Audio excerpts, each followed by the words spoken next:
Hello everyone, I'm the Weather Dude. Welcome back, and today we're going to be taking another look at the tropics, and we're going to be taking a look at some signs that are showing that the tropics are finally starting to fire up. Now before we do get started, be sure to like and share the video so this gets out to more people that do need to see this, and also be sure to subscribe if you haven't already. And without further ado, let's get into it. So, starting off here with the tropics and what's going on right now. We recently had Invest 91L that hit the Texas coast, really never developed into anything tropical. And then we had Tropical Storm Ana, which has now become Tropical Depression Ana, which is sitting in the northern Atlantic. Sustained winds of 35 miles per hour and about 1,008 millibars of pressure here. And as we go into here, as you can see, the track will probably be more, towards the north and east, going to be heading away from the United States. No really coastal impacts to the United States so far from Ana. So Ana's pretty much done and gone. It was pretty much a short-lived tropical storm, and if 91L in the Gulf had formed, they would have been short-lived as well. But Ana was also pretty short-lived. Again, it's pretty far north, and it was kind of like a subtropical storm, right? Because it was so far north, cooler waters. So that was Ana. All right. Now here, you guys can see the Niño 3-4 water temperature anomalies, and these really tell you, neutral, La Nina, El Nino, what we're seeing here. And through May, even July and September, according to this from the Bureau of Meteorology, looks like we're in a neutral phase because we're sitting between negative 0.1 and negative 0.3, which is pretty much neutral phase. All right. And here are the trade winds.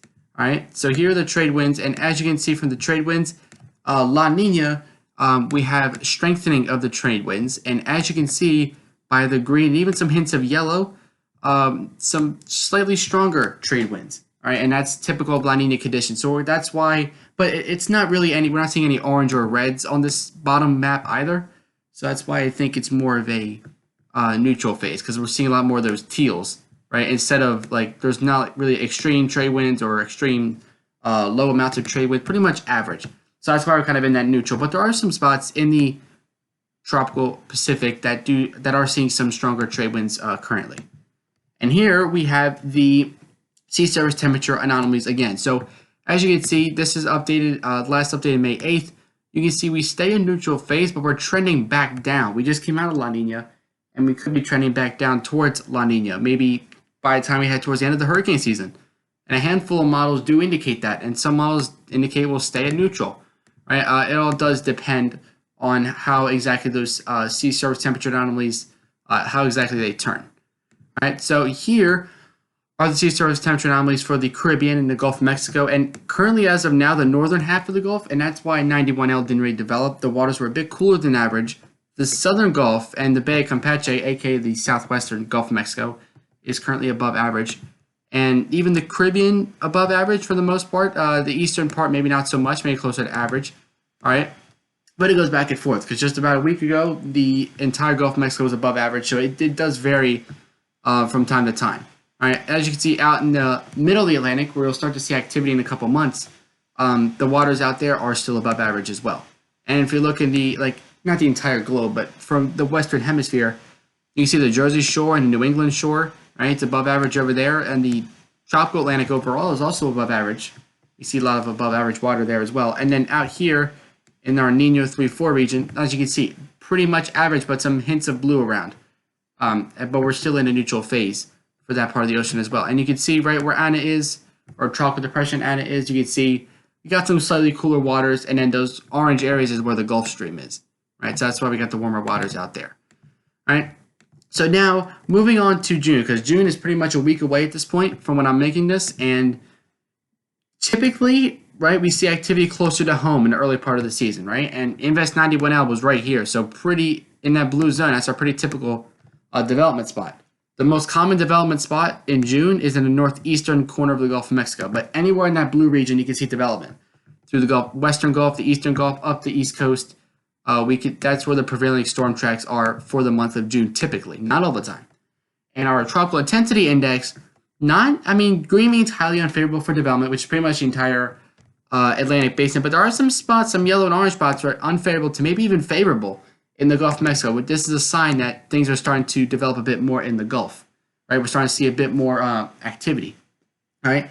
And here we have the cyclonic vorticity signature, you can see, well, it's not a tropical storm anymore, formal tropical storm Ana, right? And you can see it's still got a good amount of energy with it. We also see a lot of energy down in southern Central America and even northern South America right now. Other than that, really no circular areas of energy to talk about. There is a little bit of something out here, not really tropical, looks more elongated. No really invest areas to really keep a major watch over. This is Invest 91L kind of like hanging around right here. That already made landfall in Texas the other day, where Texas has been getting, Texas, Louisiana got battered by double-digit rainfalls as well, even before Invest 91L. So they've been dealing with a lot of precipitation over there as well. Now, the dry air is another thing. That's another problem that, that's what keeps tropical systems from developing. And out in the tropical Atlantic, you can see there's a lot of Saharan dust, which is typical for May, right? You won't start to see this go away probably till July. So that's pretty typical. The southern half of the Caribbean, starting to lose some of the dry air. Also out in the Atlantic, there are some spots. Also the western half of the Gulf of Mexico. Now, this could be because we just saw a tropical invest move through there, but the Western Gulf has lost some of its Saharan air dust, which is good for developing tropical systems, right? Less dust means more tropical systems can get developing. And here we have the cyclonic heat potential, right? That oceanic heat, right? Not just at the surface, but below the surface. And you can see from when I last showed you, there was some kind of like greens and teals, but now we're starting to see some yellows and even a little speck of orange, all right, start to take over in the Caribbean. And even that's starting to flow into the Gulf of Mexico as well, right? Eventually that'll start moving through the Gulf, but it's still early in the season. But the Northern Caribbean, usually where we see the warmest water temperatures, and that is where we are currently seeing the highest, in our moderate zone, we're seeing the highest tropical cyclonic heat. All right, and here we have the another map that kind of represents that, and you can see in those red colors, again, that's where you have the highest amounts of tropical cyclonic heat. So here is the wind shear for the Caribbean. You can see it goes up and down. The black line is kind of like your average line, if you will. And we've been below average with shear lately. We're back up a little bit now. But again, this is something that goes up and down like every single day. You can see by the lines, you can tell it changes a lot. It changes very often, right? Like back in February, we were all the way at the top. And then end of February, we were down here. So it will change day to day. But we're kind of hovering around that line, which means we're kind of more or less closer to average with our wind shear in the Caribbean. And then for the tropical Atlantic, right now, again, it's been up and down, but we're currently below that black line. All right, even though we've seen a good amount of times a bit above, below, it's been relatively, I wouldn't say consistent, but pretty average for our shear right now. And again, usually for the tropical Atlantic, we see our wind shear get pretty low mid-July and also mid-September is our two like little peaks that get the lowest. All right, so here we have the wind shear. Wind shear is also another factor that really eats into those tropical systems and kind of weakens them. And in the Western Gulf, we see some green, which is why on that last map I just showed you, well, not the last map, but back when I showed you this, see how we're starting to see those yellows and oranges in the Western Gulf? Well, that's why. The Western Gulf has less dry air than the rest of the basin and also less wind shear. Only around 20 knots, which is pretty low, and that's tropical systems can form in those kind of conditions. And look where Ana is. There's like a little thin little layer of less wind shear, although it did just weaken into a depression, so wind shear is probably starting to grow at this point.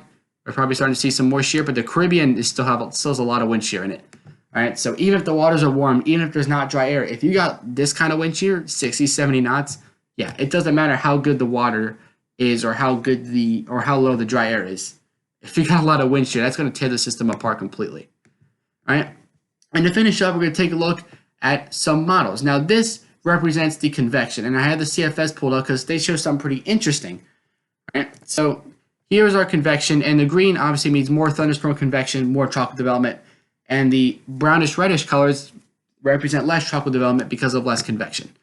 And you can see by the time we head towards end of this month, beginning of next month, you can see more convection closer to home. Also some more convection out in the tropical Atlantic, but that's not really relevant because typically activity doesn't form out there, but we will still keep an eye on it. But closer to home, if we start to see more convection at this time of year, that could potentially lead to more tropical development. And that's something to keep watch over. Even through the first week or two of June, same thing. You still see some greens, and that does mean we'll have some increased convection, and that will probably lead to obviously more thunderstorm development as long as the other factors do line up. European model, now they show something off the East Coast, and I will have a better map from the European model so I can show you better. This may not be anything tropical. It looks like it'll just be like a coastal low, but something to keep an eye on off the Delmarva coast, right? Kind of like beginning of next week. Not tomorrow, because today's Sunday if I want to make this. So not tomorrow, Monday, but the next Monday after that, the 31st of May.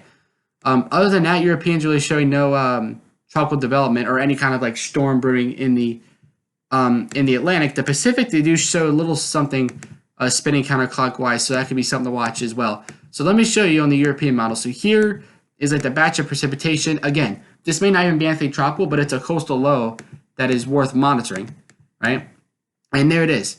There is Monday at about 2 a.m. The low makes its way off the coast, but notice how high the pressure is. It's 1,016, which is very, very high pressure for what's supposed to be a low pressure system. But the low does make its way off the coast and could be something to watch. Could be a subtropical low, right? Because the waters are cooler up in this region. We could see a subtropical low, potentially like what Anna was. So it's something to keep an eye on. Thank you guys so much for watching. I am The Weather Dude, signing off. Till next time, I'll catch you guys in the next video.